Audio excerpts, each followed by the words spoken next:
Okay. Good morning, everyone. I see our numbers are still climbing. So I think we'll give it one more minute and then we'll get started, just to be mindful of everyone's time as well. But really looking forward to the session. So one more minute and then we'll kick off and get started.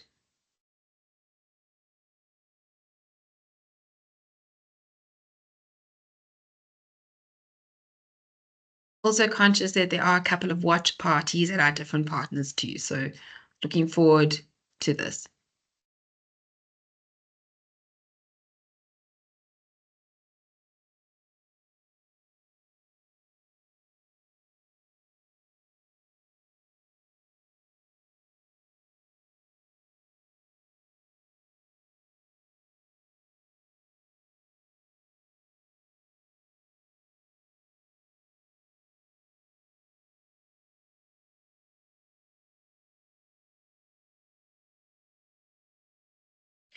Fantastic. I think that we are ready to kick off. So, a very warm welcome and good morning to everyone. Afternoon to those who may be joining us from other geographies. I do see that we have some of our colleagues from the Middle East on the call as well, so very happy to have you. Thank you all for joining us for the September 2024 Voices of Change Growth session. Now, the Voices of Change movement exemplifies the power of collaboration. It's really about using our platforms to foster awareness, share knowledge, and speak to the implementation of meaningful and effective interventions that are really going to drive and accelerate gender equity and inclusion. And hence, our theme for this year is investing in women, accelerating progress. So, a very big thank you to the founding partners of the Voices of Change movement, namely Accenture, Business Engage, and NetBank, and to the key partners and sponsors, AECI, Anglo Gold Ashanti, Aspen, EOH, Carney, Pfizer, LSEG, BMW, and Vodacom. Today's session is hosted by Carney and our Africa Women's Network. And this is a particularly special session for us because it precedes Worldwide Carney Week, where we take the time to truly reflect on who we are as a firm and what matters to us most. And the people agenda and the topic of diversity, equity, and inclusion has always been at our core. We truly believe in the importance of not just representation, but authentic representation. Having the bold and critical conversations about what empowerment truly means and reflecting on real and lived experiences, which is why we're so committed to the Voices of Change movement that has made a remarkable impact over the years, and particularly looking forward to our speaker today, Dr. Candice Hartley, who has dedicated her research on this topic. So without further ado, I will hand over to Celeste, a core part of our Africa Women's Network team, who will be facilitating our fireside chat today. Over to you, Candice. Over to you, Celeste. No worries. Thanks, Notando, and good morning, everybody. So just to introduce our speaker today, Dr. Candice Hartley is an experienced executive, having held various leadership roles in publicly listed and multinational organizations across various sectors, nationally, regionally, and internationally. She joined KPMG as the head of people, responsible for leading the implementation of the human resources strategy for the markets in which it operates in Africa. Her passion is in growing businesses through ensuring excellence in people management strategies, and creating an inclusive world of work. She holds a Bachelors and Honours degree in psychology from the University of Johannesburg, a Post Graduate Diploma in business, and an MBA from the University of Pretoria, and she completed a PhD at the University of Cape Town. Her research is in operationalizing HR strategy and understanding the underrepresentation of women in senior management roles in Africa and abroad. Over the tenure of her career, she has contributed to a number of business and academic publications, one of which we will be discussing today, and she's a thought leader in various engagement forums. So welcome, Dr. Hartley, and thank you so much for making the time to be with us today. Thank you so much, Celeste and Joe and Business Engage, for this wonderful opportunity to engage on a topic that's very close to my heart. And creating this platform for us as a society to start having the discussions, to change the narrative, to change the world in which we live and breathe, and in the world in which we build businesses, and set up structures for future generations. So I'm really excited today about not only sharing my research insights from my PhD, but also to share my lived experiences as a woman in senior management, executive leadership roles, and hoping that the audience will engage with us on this topic. I think when I was busy preparing, I was having discussions with some of my colleagues in KPMG, and I said, how do you condense 5 years of work and 15 years of leadership experience into a 45-minute discussion? So hopefully this is the first of many discussions, and I'm honored to be part of the growth session today. Absolutely, absolutely. Thank you, Candice. So I think we can jump straight into this fireside chat because we have a lot to unpack today. So when reading your bio, I think I mentioned briefly, but it would be great to understand from you what initially motivated your focus on the underrepresentation of women in senior management roles across Africa, and maybe if you can share a few of your experiences or any factors that shaped your research and your approach to this issue. So I think early on, I think we oftentimes underestimate the importance of the environments from which we come.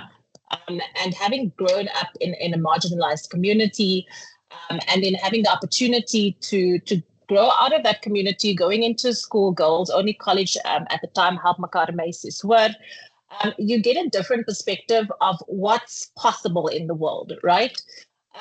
And spending 5 years in a girls-only school, and you learn independence, and you learn that if you want something to be done, you have to take the leadership and you have to do it.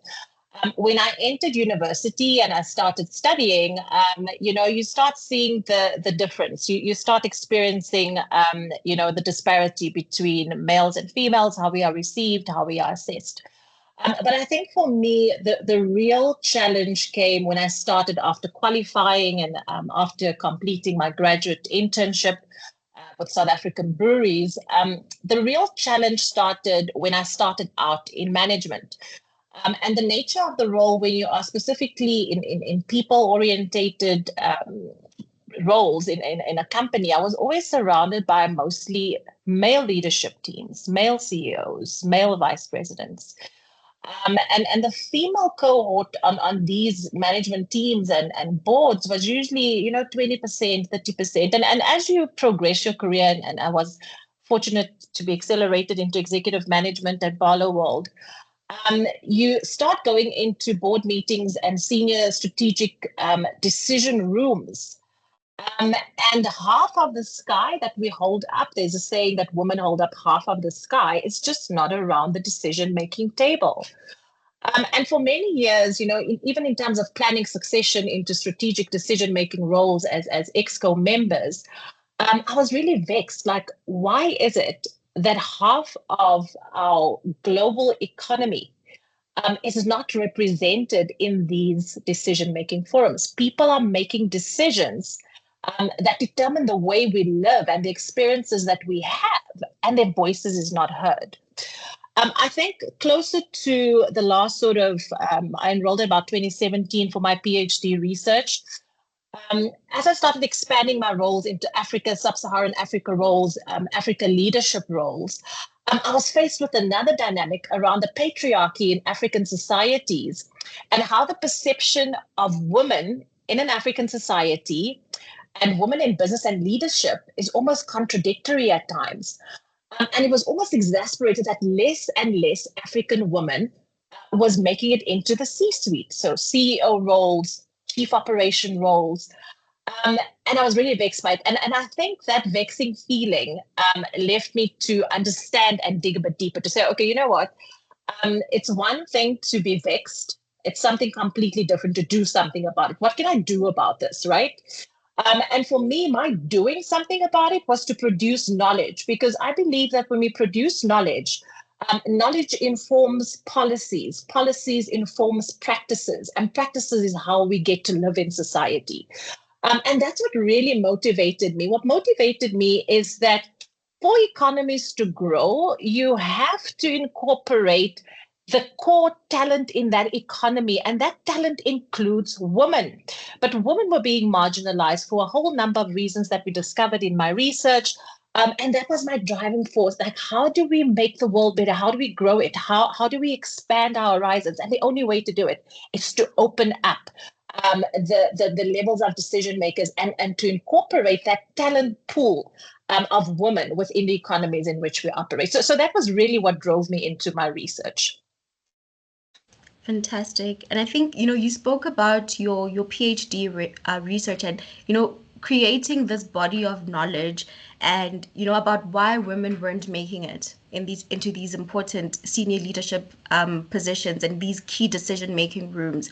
And, this is due to various barriers. And, today's topic is specifically about barriers and shattering the glass. And there is more to breaking these glass ceilings. And I would love to give a little bit more color to this topic for our audience online. And, terms like, the glass ceiling, the glass cliff, and more recently, the glass wall are often used in discussions about gender equality. So how would you define these concepts and, how do they connect to the experiences of women in leadership? So essentially, the glass ceiling, which anecdotally I'm sure a lot of us know about, was initially published in 1986 in the Wall Street Journal. So that's what came out of the body of research. And it's essentially this invisible barrier to restricting promotional opportunity for women. So from 1986, I was just a kindergartner at the time, I guess. So from 1986 up until where we are today, my research was approved about a year, 2 years ago. We've consistently been investigating what are the barriers that is restricting promotional opportunities for women. So the glass ceiling essentially is the convergence of both individual as well as social factors that prohibit women from being considered into these roles. The glass ceiling, you can see the decision makers, but it just seems too far for you, right? But before we go to breaking the glass ceiling and what we found in my research around breaking the glass ceiling, as time emerged and as policies and socioeconomic landscape emerged and legislation started coming into place around we have to balance the gender distribution in both government and private sector, the changes started taking on a separate form. And this is where the glass walls then became anecdotal. So the glass wall is you are invited to the board, you are invited to the exco, but we're going to put you in a role that is not going to impact the strategy. So you can be, and I'll use myself as an example, you can be the CHRO, but please don't be the CEO. You can be the chief marketing officer, but you can't be the CFO. So there's certain roles historically in terms of the mindsets of firms and investors that is primed for leadership, and there's certain roles that isn't. And I think when we did the JSE discussion a few months ago at Nedbank, and we looked at the state of gender equity in boards, we had this conversation around certain roles, CFO roles, CAs, etc., specifically in South Africa, is almost seen as the go-to role for CEO roles. So that was the emergence of the glass wall, right? And more pressure came from society and more pressure came from legislators to say we have to rebalance this. So the economy then shifted into what we now see in research as a glass cliff. So we appoint women into the decision-making role, into the CEO role, into the most precarious of circumstances, right? So we push you all the way to the glass cliff. We applaud you. You are the CEO, but we know the makeup and the mechanics of that position is not set up for you to succeed. And inevitably what happens? Women fail. They don't have the support. And the support they do have is just not sufficient for them to perform on that precarious cliff. And when they fail, their white counterpart swoops in and he fixes the situation. So one of the research articles I found very interesting, because I'm a mom as well, was around the concept and the social constructs we developed from an early age, Disney classics, and these days the Cocomelons, etc. of the world. And the article was published maybe 10, 15 years ago. And within that article, they spoke about how do we socially construct the role of woman, the damsel in distress, the princess, and we're waiting for this valiant male prince to come and save us. We see now, obviously, over time, they've changed and, they're trying to change that social narrative. The reality is that when you look at the research, even though we might see some of the social changes, the numbers speak a different story. So we've moved from 1986, from the glass ceiling to the glass wall. You can run alongside us, to the glass cliff. We can now put you into the position. But what nobody's talking about, and this has come out of my research as well, is that when you break through glass, it shatters. And with shattering comes pain, right? And a lot of the women in my study, so maybe just to backtrack for a second, so my study was essentially an African cohort, so participants from East, West, Central Africa. We also had participants from Europe, from the US and Middle East. But they needed to be either from African descent or having worked in African organizations. And we specifically looked at the most senior women, right? So we looked at the C-suite. So heads of function, CEOs, COOs, so the C-suite, so women in that roles. And one of the areas that we looked into was the cost of breaking barriers, the cost of leadership, and how that impacts women, not just socially, because in Africa we still have to deal with patriarchy, but how is it internalized, and how it impacts women's overall well-being. So long way to say that we're still sitting in a world that's surrounded by a lot of this glass anecdotes. And breaking the glass, we applaud the woman for breaking the glass, but who's looking back and saying, that hurt? And how are you recovering from that? And what's the ramification of this breaking on women's career journeys? Sure. I think, the concept of the glass cliff is a very interesting one for me. And, you spoke about this, about, how women are more likely than men to be appointed to these senior leadership roles during times of crisis and downturn. And, the chances of failure are just so high. And once women break through the glass ceiling, they often find themselves in these high risk roles, potentially setting them up for failure. And like you said, when glass shatters, there's pain. And this is so closely linked to that concept of, think crisis, think women. And I'm curious to hear your thoughts on, what are some of the factors that contribute to this think crisis, think women mindset? Yeah, so I think that there's a concept before we get to think crisis, think female, again, because of social pressure, right? So the initial concept was think manager, think male. So historically in research, one of the other reasons I specifically wanted to do research in Africa is that there's a lot of research outputs being developed in the West, in Asia more recently.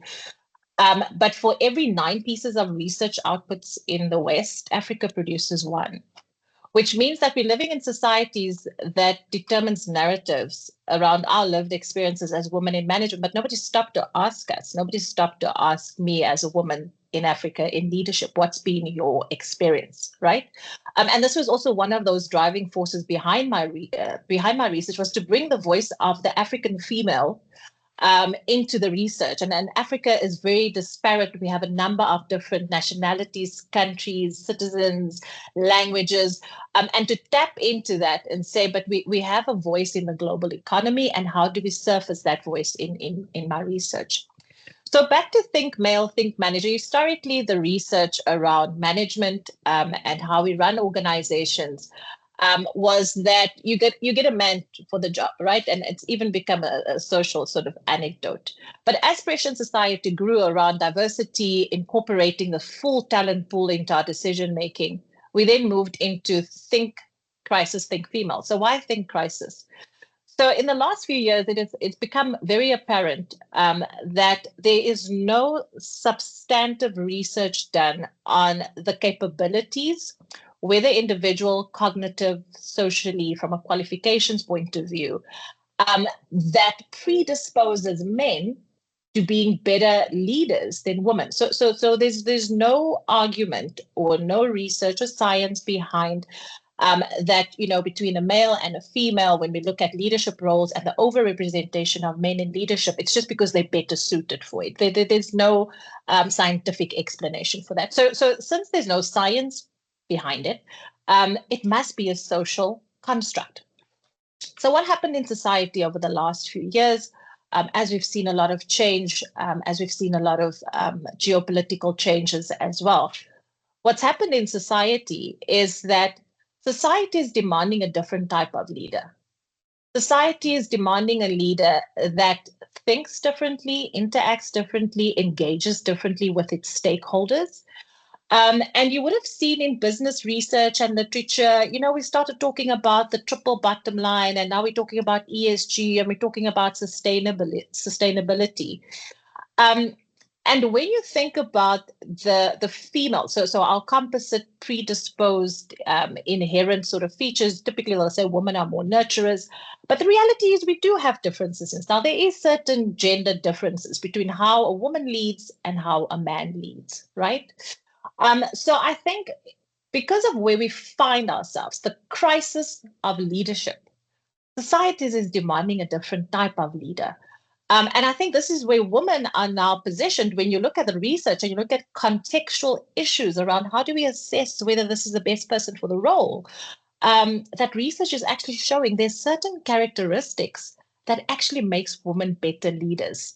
And then the question I want to ask myself in the audience is like, so why are we not seeing gender balanced leadership teams, right?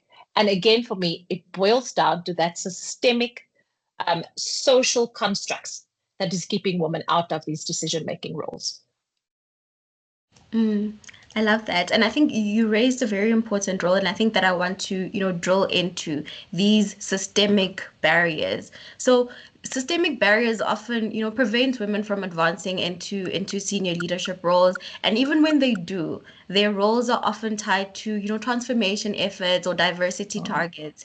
So what are some of the significant systemic and maybe institutional barriers that you've identified, and how do these affect women's ability to secure and maintain their leadership roles? I think the first one is, and I think this is, again, it's a behavioral issue for women, right? When I have this conversation, typically CEOs, chairmen in boards, like, no, but we want women, we want them to participate, but they're not putting up their hands, right? And it has been shown in terms of a personality predisposition, women want to know that they are 100% ready for a role before they put their hand up. Whereas their male counterparts will be 50% ready, but they will have 100% confidence that they are ready for the role, right? And I think it's that internal reflection as women where we actually have to hold up the mirror, right? Some of the research that's come out is saying traits like being amicable, so we get along easier as women. Traits like being demanding, where the men is concerned, seems to be more applicable to certain leadership roles. So the first issue around traits is, let's understand that every individual, male or female, around the boardroom has a multi-layer of traits that make them who they are. And what we found in our research, we took an intersectional lens on our study. It's the intersection of those differences that makes your proposition to that board or to that leadership team unique. So we find that some of the barriers is we'd rather do business with people that think like us, look like us, sound like us. It's just easier. Diversity is difficult. So there's this social perception that integrating diversity makes business sense. People see it, but it's just difficult, right? Secondly, one of the barriers that we picked up in the research as well is around barrier-making practices in recruitment strategies, how we go to market to find, or even internally, to find successors, to find individuals for key decision-making roles. Have we double-checked the assessment instruments we use? Have we double-checked the talent pools where we are finding these talents in? So that in itself could also be excluding women. And finally, it's the double bind that we call it in research, the double bind of I'm a woman, I want a family, and I want a career. And in Africa, it's more pronounced because African societies are typically very patriarchal. So when you think about a woman, you think family, and when you think family, you see it as an impediment. You know, she's going to have to take the kids here, she's going to have to be on maternity leave, and we've seen over time now that the social narrative around family has changed, but it's still a very real narrative. And those are some of the sort of systemic issues that perpetuates this underrepresentation of women in key roles. So, you spoke a little bit about, when we do business sometimes unconsciously or maybe even consciously so, we want to do business with people who speak like us, who look like us, right? And, these biases play such a significant role and, they contribute significantly to the glass ceiling effect. So, how do, these biases manifest and influence women's progression into senior leadership roles? And once they are in those roles, how do the biases impact their ability to perform and feel empowered?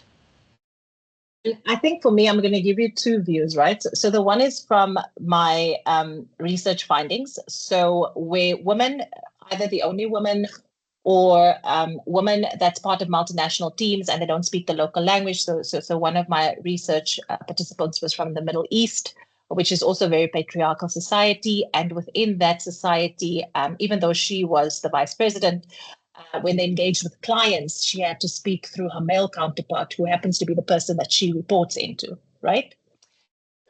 So biases are absolutely real, and it's absolutely alive in our society as we speak today. Whether it's going to prohibit your progression or not, I think, and this is where my personal insight comes in, it becomes a personal disposition. Some of the women in the study, asserted the authority, this is a business meeting and everybody should speak English and not Arabic, or in South Africa, they should speak English and not Afrikaans. And what often happens is you alienate your stakeholders that you actually need to drive the change, because the change we want to see in the world is not going to be an individual driving the change. It's a system, it's an ecosystem, it's a group of people that has to work together to make that change. So I think the first thing is women tend to be more aware of it. So they feel that discrimination. So when you walk into the room and they see you a woman from a certain background and you've studied a certain function, etc., there's already sort of a lens over, okay, fine, we're going to involve this person or not. So it requires women, and I wouldn't just say women, I would say people from all walks of life, of different minority groups. You have to assert and you have to be confident in your own knowledge and your own abilities. That's the first thing. The second thing is socially at times, you're going to have to be in the game before you can change the game. What does that mean? We're not talking about laying your values by the riverside, not at all. But understand what is the social nuances of the decision makers, and how can you participate without losing who you are, without losing your value, right? And I think that's another important characteristics. Men and men's clubs, which was also part of my research, is all built on social networks and camaraderie. And even when you try and do it for women, women's clubs, women's networks, etc., it is simply not having the same impact. So I'm waiting to see a change in society where we can actually co-collaborate and we open up these social barriers so that people can actually start changing the social narrative. So the biases are real. If you want to change it, get into the game first before you can actually change it. Understand the rules of the game. And then, of course, your values is absolutely critical. Stay true to who you are without alienating people that you need on the journey with you. Absolutely. And I think that is so powerful, because at the end of the day, there are various stakeholders in play here. And, there are leaders and key decision makers in the organization that are change agents and can help you get to where you need to be. So maybe to that point, what role do the leaders and the key decision players play in either perpetuating or breaking down the barriers associated with the glass ceiling? I think for me, there's two things, right? the role of leadership has become very demanding in the past few decades, because it's no longer just about delivering the results. It's about the how. How are we delivering the results? And through who are we delivering the results? And what's the purpose behind it? We've moved from directional performance-based leadership to purpose-led leadership. What is the purpose of our organization? What's the purpose of our firm? So in KPMG, we want to be the trusted advisor, right? We have a fundamental role around trust in society that we play. You can think about it from an auditing profession perspective, an advisory perspective, tax and legal.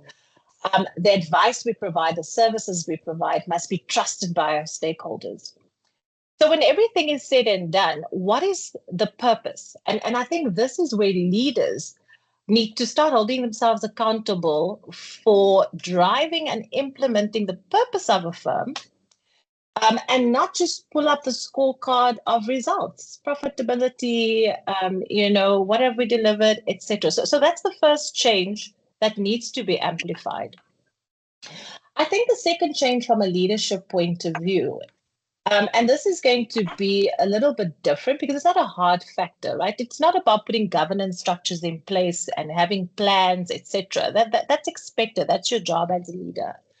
But it's for the leader to hold up the mirror to say, am I comfortable with making unpopular decisions? And I think we've often underestimated that as a leadership competence, because we come, specifically African societies, we're a very consultative society. We could have seen it with the GNU as well. We will consult until the cows come home, right? But we want to bring people on the journey. But there's a point as a leader where you need to have the courage to make the unpopular decision and to take the risk around either diversity hire or a different skill set that you want to bring in, or even a different product or service you want to take to the market. So I think the leadership role in changing this narrative is absolutely critical. And then finally, what's also come out of my research and my own lived experience, right? We are so busy leading organizations, but who's behind us? So I think leaders has a critical role to play in terms of mentoring, right? How did it feel when I broke through the glass ceiling, and how did I manage it? And not mentoring in a textbook, but having real open, honest conversations. But beyond mentoring, being sponsors. So the individuals that has the potential to grow in the firm, to make the difference, to grow in society and organizations, to sponsor opportunities for them. Put your hand up for someone, because someone in your past has put their hand up for you, right?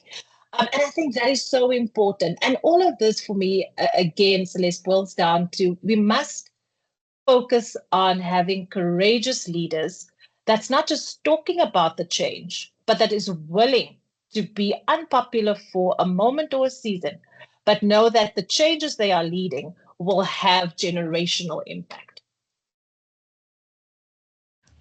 I love that so much. Purpose-led leadership, being intentional, courageous leadership. And, you spoke a lot about the importance of mentorship. And, for those leaders to get to where they are, they also had mentors to start off with, and professional networks that they leaned on that sponsored them.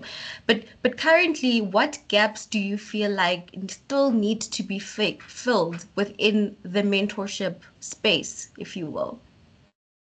Yeah, so I think from a mentoring point of view, more men need to mentor women in leadership.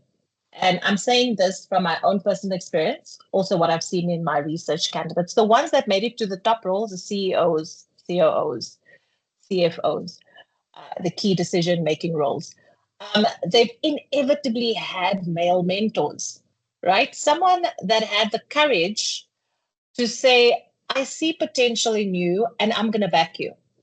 And in backing you, I'm going to give you good feedback and I'm going to give you uncomfortable feedback, but I'm going to hold you accountable to grow and to deliver, right?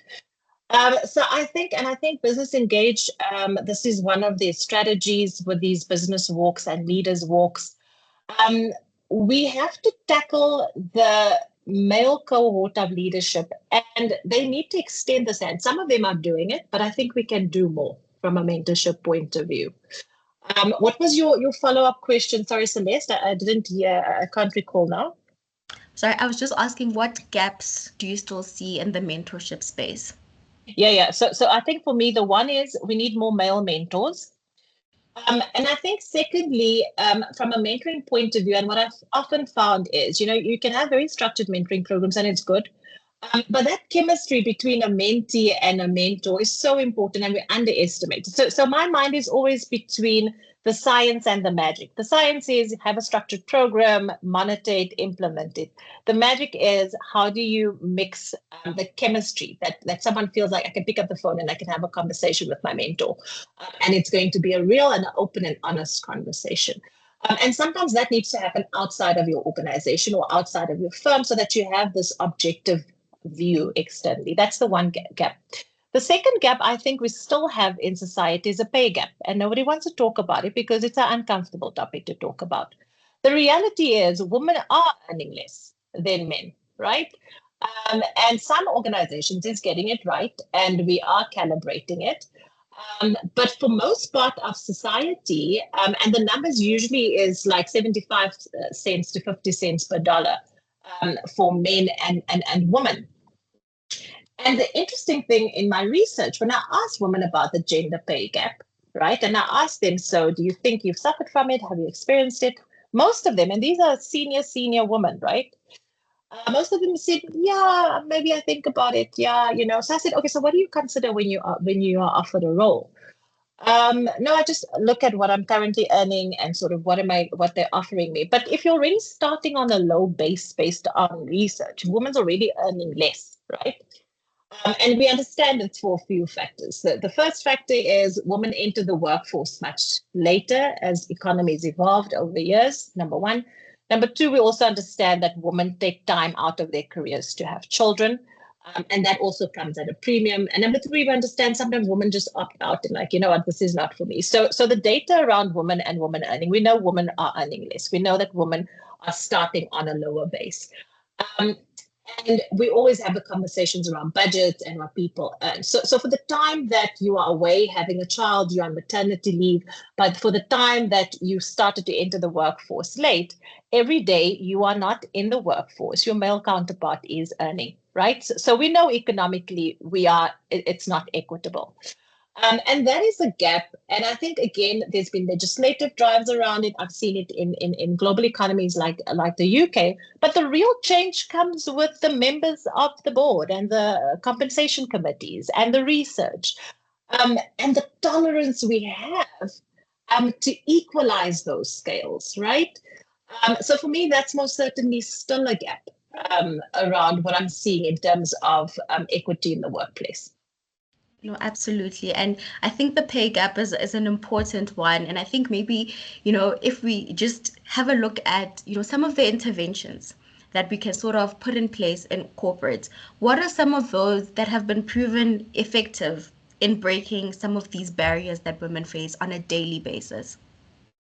I think for me, there's two things, right? The one is around the hard factors. So in corporations, you have access to market data, market salary surveys, and it's typically benchmarked on roles and not on gender. So once you have your external benchmarks or your industry benchmarks, it's a good source of reflection annually to have a look at it in relation to how you pay in the organization. Now let's also be clear. We want to drive productivity, which means we want to drive performance in organizations. So I'm not spinning a narrative around everybody should earn the same, because then you defeat the purpose of driving a performance-driven economy. But it's in terms of how do we just get the base of earnings right? So how we pay per role within the market, that's a good tool that you can use. But also, how do we differentiate pay for performance, right? Not pay for because I'm a man, I'm a woman, I'm black, I'm not black, none of that. It's like, how do we differentiate pay for performance? And I think that's a real gap that I've seen in organizations and in my research when I ask women around. So how do you think your performance is being managed? And I think, the answer to performance management is how long is a piece of string? So it's very difficult to get that line of sight and granular detail around that's the company outcomes, that's been my contribution to it. What does that mean? It means now discretion comes in. decision makers sit around the table, we come up with formulas and constructs, and we investigate and we interrogate and we apply it to a group. So I think from a compensation point of view, there's an element around performance management that we're simply not getting right.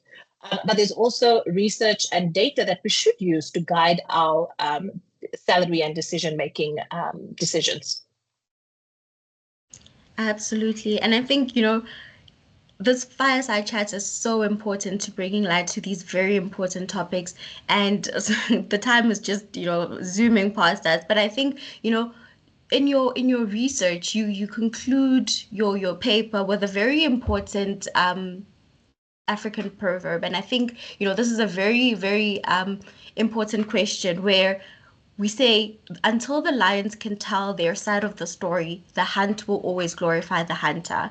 And I think I just want to ask you, do you believe that women, the lions in this scenario, are able to share their side of the story yet? And are others ready to hear it? Yeah, and I think, that's such a complex question, because just tracking back, Professor Stella Nkoma is a well-known researcher for her research in feminism, African feminism, and African scholarly research for the continent. And she said something very profound in one of the research papers. She said, until the muted voices is part of the discourse, it will always be an incomplete knowledge. So until women speak up and own their own voices, right, and own their experience, our understanding of how to change society will always be incomplete. And I think that goes towards all parts of marginalized communities, right? Are we in a space where we can speak up? Socially, we are, but individually as women, do we feel safe to speak up? That's a separate conversation, right? So I think socially we are there, and we've seen it even with how economies have evolved and social media and trends in technology. But it's around creating that safety. Am I safe to speak up in that space? And this is, again, and I want to go back to mentorship and sponsorship, where leaders have to create that safe space for women to actually be able to speak up, and not just speak up, but take action on what is being said.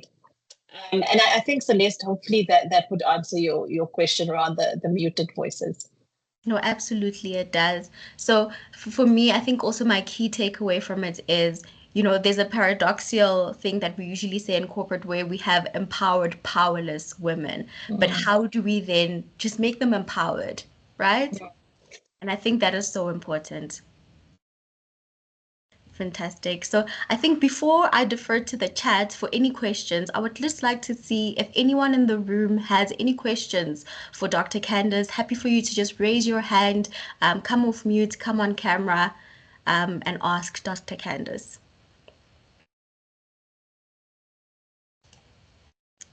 So let's see.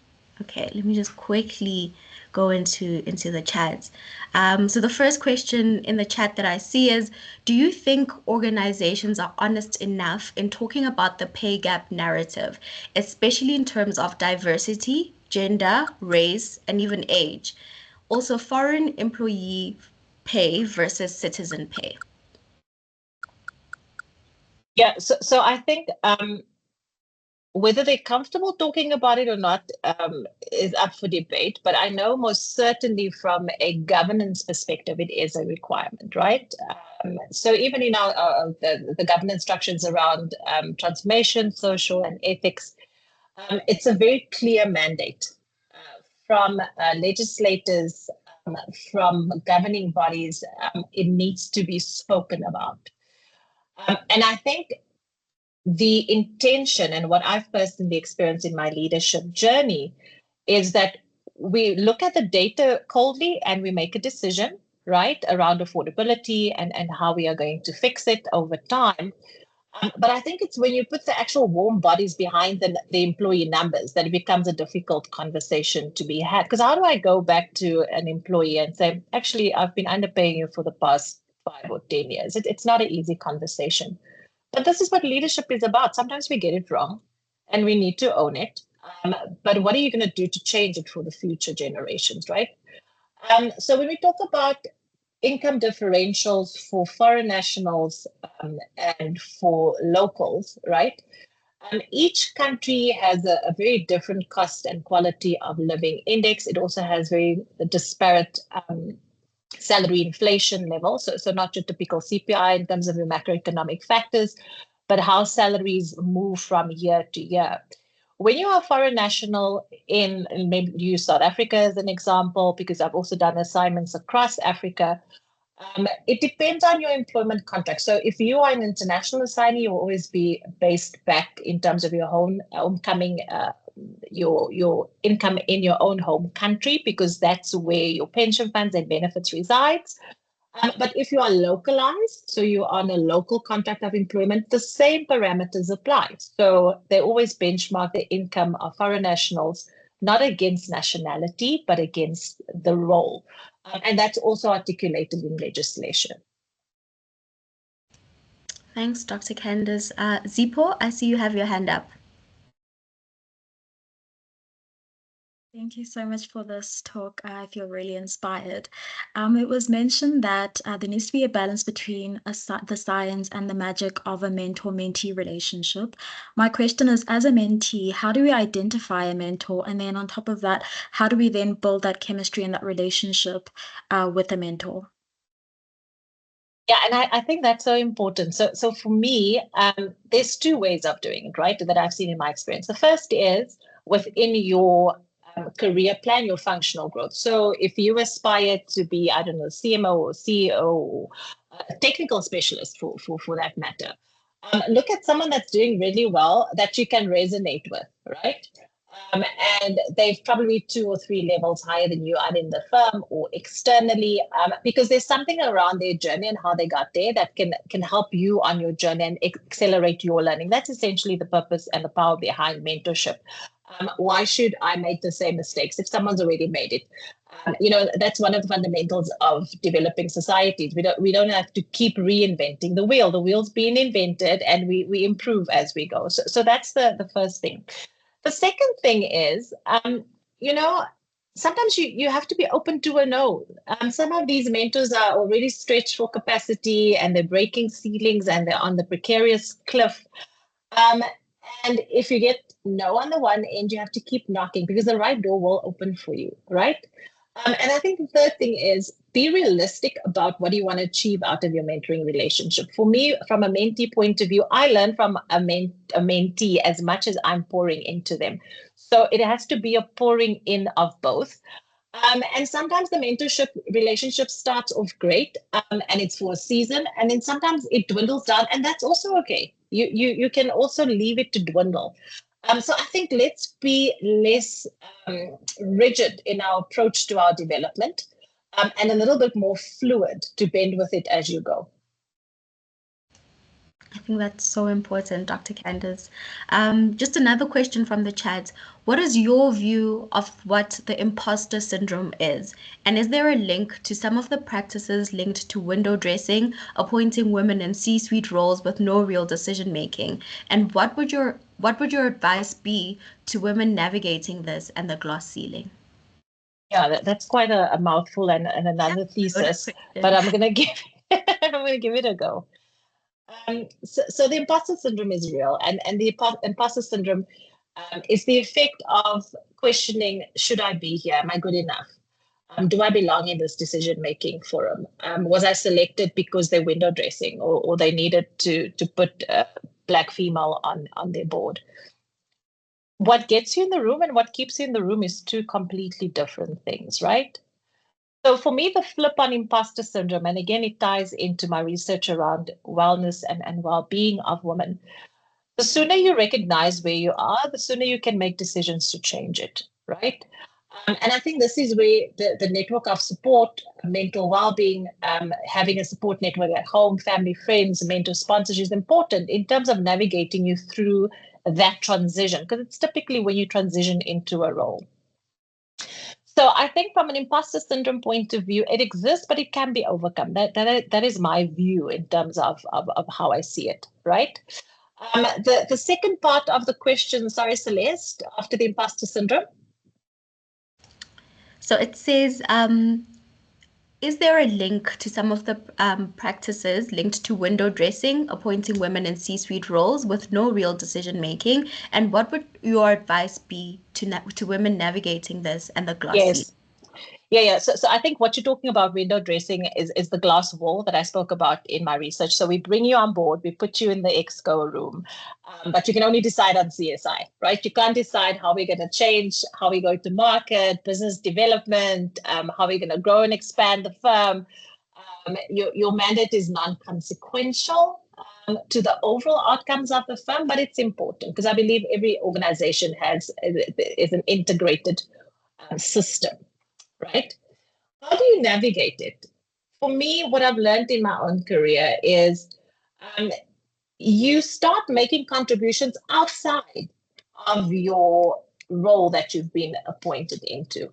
And not just whimsical contributions, but do the research, read the financial mail, read the financial results, look at what's happening with our competitors. And I've never heard a board or an exco say, no, we don't want to hear about a better way of making profits or growing the firm. So the window dressing might have gotten you into the room, but how you stay and show up in that room is completely up to you. And I think that is where we have to take accountability for who we are, and we have to take accountability for where we want to go and who we want to be in the world. Absolutely. And I think, the last question, I think we have time for one more, is what are your thoughts on the future outlook for gender equality in leadership roles, and what additional steps are needed to break through the glass ceiling? Yeah, and this is where it becomes somber for me, because in 2018, when I did my, it was actually 2017 when I did my proposal, I ended off with a quote from UN Women that says it's going to take 100 years for society to reach equality, right? And my head of research, very smart German professor, said, "Oh, you're ambitious if you think it's going to happen in 100 years, right?" And then I'm like, I'm going to show him and do the research. And off I went 5 years later, produced the research. A few years ago, the UN came out and said, based on the studies and what they're looking at from a SDG, Sustainable Development Goals perspective, as well as the UN, we've actually regressed. So in 2017, when it took us 100 years, it can take 130 years. There's something fundamentally wrong with the fabric of society when we can look at each other in the eye and say, we started off 5 years ago, 100 years for equity, and now we're on 130 years. So the outlook is not great. But my courage will not fail me in terms of changing this narrative. I think we have to, in the circles, meeting rooms, boardrooms, places we find ourselves, as women in leadership, women with potential, we need to keep our courage alive to want to see that change, because the statistics is saying that this change is going backwards. We can see it. But in psychology, there's a term called learned helplessness. Like, the world, the ceiling is coming down on us. So what's the point? The point is you're still here. You're still alive. You can still make a change. And I think for me, that is always the balance between, yes, I always look at the stats. I'm a data-driven type of leader, but the potential and the hope of doing something different most certainly still exists. Sure, I love that. We have to keep our courage alive. And I think with that said, Joe, I'll hand over to you for the closing. Thank you so much, Celeste. Thank you, Dr. Hartley, Candice. I think you started with women hold up half the sky, which Maya Zedong said, but not around the boardroom, and then the why. And I think you've shifted our understanding of glass shatters fundamentally from think manager, think male, think crisis, think female, to research that has debunked our predisposition for leaders. You've brought this voice of Africa, our voice and our perspective and what society demands to the table, and thank you for that. Different leaders in terms of how we think, engage, and interact. You also were very deliberate around a call to action, in that we need to consider our social narrative, our networks, and pay attention to our thoughts, which influence how we feel, and our feelings, which influence how we react, particularly as women, as we take it in holistically. We're not operating independent of external stimuli. And so the reality around the incomplete story that you referred to and being curious and learning and completing that more is key. So thank you for the pieces around how we break through glass ceilings, transcend the window dressing and glass walls, and show we're actually enabled at the glass cliff. So your story and your research and your lived experience is not just about the fact that what it's possible, is that it does come with pain, but that part of our pieces are to pay it forward and pave the way for others. Plus, you talked about the double bind, family, career, and I think a lot of us that resonates with us in the spaces. Being aware of our biases, they are real, and what prohibits our progression versus personal disposition. And in being in the game to change the game, you said to us, be active participants versus passive. So yes, you're in the room, but how you show up is important. And so I think to everyone on this call, thank you as we continue to change and challenge the status quo, share our stories, the ones behind our corporate and our social scars. The cost of these breaking up barriers, I think, is key. We need to know the rules of the game to shape, to change them, and very importantly, be grounded in our values. And you said it more than once about staying true to who we are as authentic leaders and as women in the room, and the fact that it requires courage, resilience, and a relentless pursuit of a more inclusive world, making sure that our leaders find purpose and deliver on it in our firm, and being uncomfortable, I love this, with unpopular decisions. If they're essentially right, maybe sometimes not in our lifetime or in our career space, but they'll have generational impact and the next level beyond that. And you talked about paying it forward as a mentor and a sponsor, and you could see that resonate in the chat with people on the call, but for all of us around what that looks like and what that means we should do as individuals. And so today, I really do hope that as a collective, we can see a shift, and it'll take less than 130 years, 130 years, I have to say that again, to see better inclusion, both economically in terms of paying for performance, but that it allows the lionesses to roar in the analogy we spoke about earlier. So Candice, thank you. And thank you, Dr. Hartley, for sharing today. I think you've left an indelible mark on how we think and what it is we're going to do next. Thank you to Notando, to Celeste and the Carney team for the session. And thank you to all our partners, Business Engage, ACI, Aspen, Anglo Gold Ashanti, EOH, LSEG, Carney, Vodacom, Nedbank, Pfizer, and Accenture for making this movement possible. And it is a movement. It's a movement for change. And to everyone out there, every step forward you take as a collective and a meaningful proposition to not just shatter the glass, but as we've shattered it, take others with you. Here's to being the difference we actually want to see in the world. As for your research, Dr. Hartley, when we share this recording, we'll share links to that. I think well worth reading as we shape our own narrative around the fairy tale, or rather the story that is going to be Africa. Thank you to everyone. Have a wonderful Thursday. Have a fantastic I think the rest of the month in terms of the spring season. This is the new season to sow those seeds that you've challenged us on today. Everybody.